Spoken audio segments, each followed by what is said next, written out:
Rolls Royce পৃথিবীর সবথেকে বিলাসবহুল গাড়ি নির্মাণকারী সংস্থা। পৃথিবীর প্রায় সব গাড়িপ্রেমী ব্যক্তি এই গাড়ি কেনার স্বপ্ন দেখে। রোলস রয়েস কোম্পানি শুরু করেন এমন একজন মানুষ যার পুরো শৈশবটাই শিশু শ্রমিক হিসেবে কাটে। সালটা ছিল 1863। ইংল্যান্ডের একটি ছোট্ট গ্রামে জন্ম হয় হেনরি রয়েসের। রয়েসের বয়স যখন মাত্র 4, তার বাবার ব্যবসায় বিশাল ক্ষতি হয়। পুরো ফ্যামিলি রাস্তায় এসে দাঁড়ায়। এটি ছিল রয়েসের কাছে সমস্যা শুরু মাত্র 9 বছর বয়সে রয়েস তার পিতাকে হারায়, যার কারণে রয়েসের মাকে বাধ্য হয়ে বাড়ি বাড়ি কাজ করতে হয়। আর রয়েস নিউজ পেপার বিক্রি শুরু করেন। মাত্র 14 বছর বয়সে হেনরি এক আন্টির সহায়তায় গ্রেট নর্দার্ন রেলওয়ে কোম্পানিতে চাকরি নেন। 3 বছর কঠোর পরিশ্রম, পড়াশোনা, অধ্যবসায়ের সাহায্যে হেনরি একজন দক্ষ মেকানিক হয়ে ওঠে। 21 বছর বয়সে হেনরি ম্যাক্সন ওয়েস্টার্ন কোম্পানিতে অ্যাজ এ ইঞ্জিনিয়ার পদে কাজ শুরু করেন। কিছু সময়ের ব্যবধানেই কোম্পানি আর্থিক ক্ষতির কারণে বন্ধ হয়ে যায়। এরপর হেনরির কাছে অন্য অনেক কোম্পানিতেই কাজের সুযোগ ছিল, কিন্তু হেনরি চিন্তা করেন তিনি নিজের কোম্পানি শুরু করবেন। এরপর হেনরি 20 পাউন্ড সেভিংস নিয়ে নিজের ইলেকট্রিক ইঞ্জিনিয়ারিং কোম্পানি শুরু করেন ম্যানচেস্টার শহরে, যার নাম দেন এফ.এইচ. রয়েস কোম্পানি। সময়ের সাথে সাথে হেনরি বিভিন্ন প্রোডাক্টের ম্যানুফ্যাকচারিং শুরু করেন।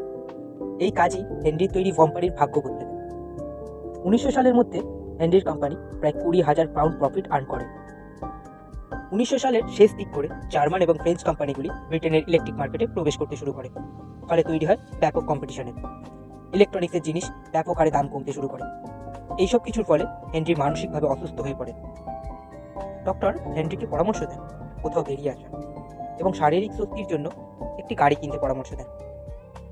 হেনরি কিছুদিন রেস্ট নেওয়ার পর ঠিক হয়ে যায় এবং তিনি ডেকোভেল নামের একটি গাড়িও কেনেন। হেনরি ডেকোভেল ব্যবহার করার সময় ওভারহিটিং, ব্রেক প্রবলেম, ভাইব্রেশনের মতো অনেক সমস্যা খুঁজে পান। ফলে এই গাড়ি ছিল হেনরির মতো এক দক্ষ মেকানিকের কাছে বিলো স্ট্যান্ডার্ড। হেনরি সিদ্ধান্ত নেন গাড়িটির মধ্যে তিনি কিছু নিজস্বতা পরিবর্তন করবেন। মডিফিকেশন করতে করতে ডেকোভেলকে এক নতুন রূপ দেন হেনরি। হেনরির মডিফিকেশন করা ডেকোভেল ছিল ফ্রেঞ্চ মেড ডেকোভেলের থেকে অনেক বেশি উচ্চ গুণমানের। এখান থেকেই হেনরি আত্মবিশ্বাস পান তিনি নিজেই গাড়ি বানাতে এবং বিক্রি করতে সক্ষম হবেন। তিনি একটি ছোট টিম তৈরি করেন এবং গাড়ির ডিজাইন, তৈরি এবং কাস্টিংয়ের কাজ খুব দ্রুতই শুরু করে দেন। খুব দ্রুতই রয়েসের 10 হর্স পাওয়ার 2 সিলিন্ডার যুক্ত একটি গাড়ি বাস্তবে রূপ নিতে থাকে। এই গাড়িটি স্থিরতা, গতি, ভাইব্রেশন, ব্রেক সব দিক থেকেই সেই সময়কালীন যে কোনো গাড়ির থেকে অনেক গুণ বেশি এগিয়ে ছিল। 1904 সালে ফার্স্ট এপ্রিল প্রথম রোড টেস্ট করা হয় এই গাড়িটির। প্রথম টেস্টেই গাড়িটি 50 কিলোমিটার দূরত্ব অতিক্রম করে কোনো সমস্যা ছাড়াই। রয়েস একই মডেলের আরও 2টি গাড়ি তৈরি করেন, আর এই গাড়িগুলি আরও টেস্ট এবং আরও বেশি মডিফিকেশন করতে থাকেন তিনি। রয়েস বিশ্বমানের গাড়ি তো বানিয়ে ফেলেছিলেন, কিন্তু তিনি একা পুরো বিশ্বে এই গাড়ি পৌঁছে দেওয়ার জন্য কেপেবল ছিলেন না। इसी टाइम पे कहानी में एंट्री होती है दूसरे हीरो की, চার্লস রোলস। হেনরি একটি প্রদর্শনীতে তার তৈরি গাড়ি প্রদর্শিত করছিলেন। সেই সময় হেনরির তৈরি গাড়িতে চার্লসের নজর পড়ে। চার্লস ছিলেন একজন গাড়ি প্রেমী এবং একজন উচ্চমানের বিলাসবহুল গাড়ি ব্যবসায়ী।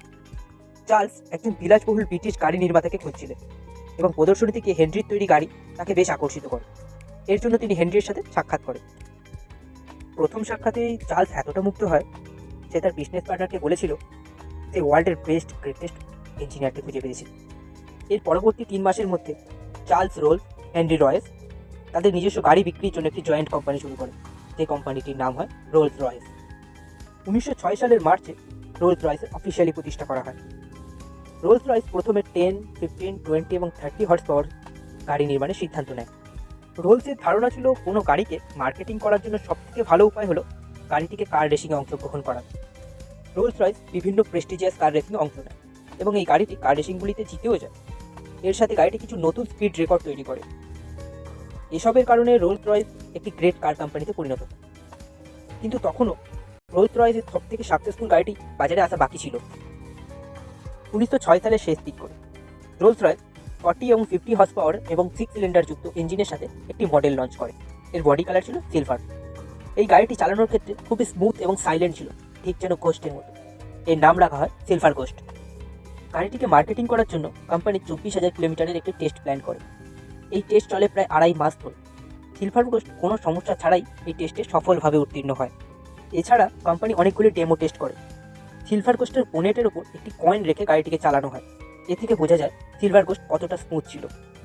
এই সমস্ত স্ট্র্যাটেজির ফলে silver ghost best car in the world হিসেবে পরিচিত পায়। সেই সময়কালীন পরিস্থিতিতে কিং, কুইন, বিজনেসম্যান, পলিটিক্যাল লিডারদের প্রথম পছন্দের তালিকায় আছে রোলস রয়েস। রোলস এবং রয়েসের পার্টনারশিপ ডিসিশন ছিল একটি মাস্টার স্ট্রোক। রোলস রয়েস সেই সময় সফলতার শীর্ষে ছিল। 1910 সাল 2 জুলাই এক মর্মান্তিক প্লেন দুর্ঘটনায় 32 বছর বয়সী চার্লস রোলসের মৃত্যু হয়। চার্লস রোলসের মৃত্যুতে রোলস রয়েস কোম্পানির উপর গভীরভাবে প্রভাব পড়ে। 1911 সাল হেনরির শরীর দ্রুত খারাপ হতে শুরু করে। ডক্টর বলেন ওনার বল ক্যান্সার আছে। ওনার একটি বড় অপারেশনও করানো হয়। ডক্টর বলেন উনি আর মাত্র 3 মাস বাঁচবেন। এই বিছানাসজ্জা অবস্থাতেই হেনরি সিলভার কোস্ট ডিজাইনের টেকনিক্যাল দিক থেকে ইমপ্রুভমেন্ট করতে থাকেন। দেখতে দেখতে 3 মাস কেটে যায়। হেনরি পুরোপুরি সুস্থ হয়ে যায়। সুস্থ হয়ে ফিরে আসার পর হেনরি রোলস রয়েসের নিজস্ব ম্যাসকট তৈরির উপর জোর দেন। ব্রিটিশ কলাকার এলিয়ানার থর্নেটকে ব্যবহার করা হয় এই ম্যাসকটে। এই ম্যাসকট স্বাধীনতা, গতি, স্থিরতাকে প্রদর্শিত করে। এর নাম করা হয় স্পিরিট অফ এক্সটেসি। বিভিন্ন রকম ইমপ্রুভমেন্টের ফলে রোলস রয়েসের সেলস এবং প্রফিট বাড়তে শুরু করে। 1913 সালে কোম্পানির প্রফিট 90,000 পাউন্ড ছাড়িয়ে যায়। এরপর এমন কিছু ঘটনা ঘটে যা রোলস রয়েসকে অলমোস্ট শেষ করে দিয়েছিল।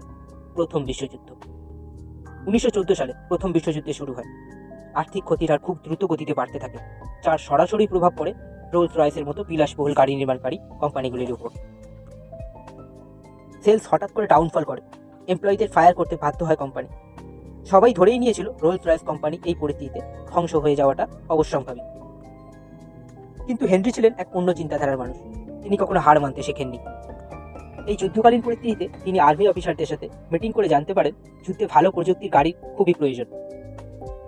এর জন্য রোলস রয়েস কোম্পানি সিলভার কোস্টকে মডিফিকেশন করে আর্মার্ড কারে পরিণত করে এবং কিছু সিলভার কোস্টকে ওয়ার অ্যাম্বুলেন্সেও কনভার্ট করা হয়। হেনরির এই মাস্টার স্ট্রোকে রোলস রয়েস আবার সফলতার সিঁড়িতে উঠতে শুরু করে। যুদ্ধকালীন পরিস্থিতিতে Rolle's Royce company British army অফিসারদের সাথে কাজ করতে গিয়ে বুঝতে পারে ব্রিটিশ এয়ারফোর্স প্লেনের ইঞ্জিনের জন্য ফ্রেঞ্চ কোম্পানিগুলোর উপর ভীষণভাবে নির্ভরশীল। গভর্নমেন্ট চাইতো কোনো ব্রিটিশ কোম্পানি ওদের ইঞ্জিন সাপ্লাই করবে। এই সুবর্ণ সুযোগ হাতছাড়া করেননি মিস্টার হেনরি। এরপরই রোলস রয়েস অ্যারো ইঞ্জিন ম্যানুফ্যাকচারিংয়ে প্রবেশ করে। 1912 সালে রোলস রয়েস প্রথম তাদের অ্যারো ইঞ্জিন লঞ্চ করে, দ্য ইগল। এই ইঞ্জিনের কর্মক্ষমতা বাকি সব দিক দিয়ে অন্য যে কোনো কোম্পানির তৈরি ইঞ্জিনকে টেক্কা দিতে সক্ষম ছিল। এই বছরের শেষ দিকেই ব্রিটিশ আর্মি প্রায় 500 ইগল ইঞ্জিনের অর্ডার দিয়ে দেয়। কিন্তু হেনরি এখানেই থেমে থাকেন। 1915 শেষের দিকে লাইট এয়ারক্রাফটের জন্য হক ইঞ্জিন প্রস্তুত করেন। 1916 সালে ইগলের স্মলার ভার্সন ফ্যালকন প্রস্তুত করেন। 1918 সালে লার্জ এয়ারপ্লেনের জন্য কন্ডোর ইঞ্জিন প্রস্তুত করেন। রোলস রয়েসের এরো ইঞ্জিন ম্যানুফ্যাকচারিংয়ে প্রবেশ করা একটি ব্রিলিয়ান্ট স্টেপ হিসেবে বিবেচিত হয়। সময়ের সাথে সাথে মার্কেটে বিলাসবহুল গাড়ির বিক্রির প্রতিযোগিতা বাড়তে শুরু করে। রোলস রয়েসের নিজস্ব জায়গা ধরে রাখার জন্য একটি বোল্ড কারের দরকার ছিল। এর জন্যই হেনরি সিলভার কোস্টকে রিপ্লেস করে লঞ্চ করেন তার নিউ ফ্যান্টমের। ফ্যান্টম দারুণভাবে সাফল্য পায়। কার মার্কেটে রোলস রয়েসকে এটি কিং বানিয়ে দেয়। এরপর হেনরি ডিজাইন করেন আরও কিছু নতুন অত্যাধুনিক গাড়ি, যার মধ্যে বেন্টলি 3.5 লিটার অন্যতম। 1933 সাল 22 এপ্রিল হেনরি রয়েসের জীবনাবসান হয়। 1933-এর পর থেকে রোলস রয়েস অনেক আপস অ্যান্ড ডাউনসের মধ্যে দিয়ে যায়। পরবর্তীকালে BMW কোম্পানি রোলস রয়েসকে অ্যাকোয়ার করে। কিন্তু আজও রোলস রয়েস গাড়ির জগতে এক আলটিমেট লাক্সারির সিম্বল। তাহলে জানলেন তো রোলস রয়েসের সংক্ষিপ্ত ইতিহাস। আজকের ভিডিও এখানেই শেষ করছি। দেখা হবে পরবর্তী কোনো ভিডিও। ভালো থাকবেন, সুস্থ থাকবেন, সুস্থ রাখবেন। নমস্কার।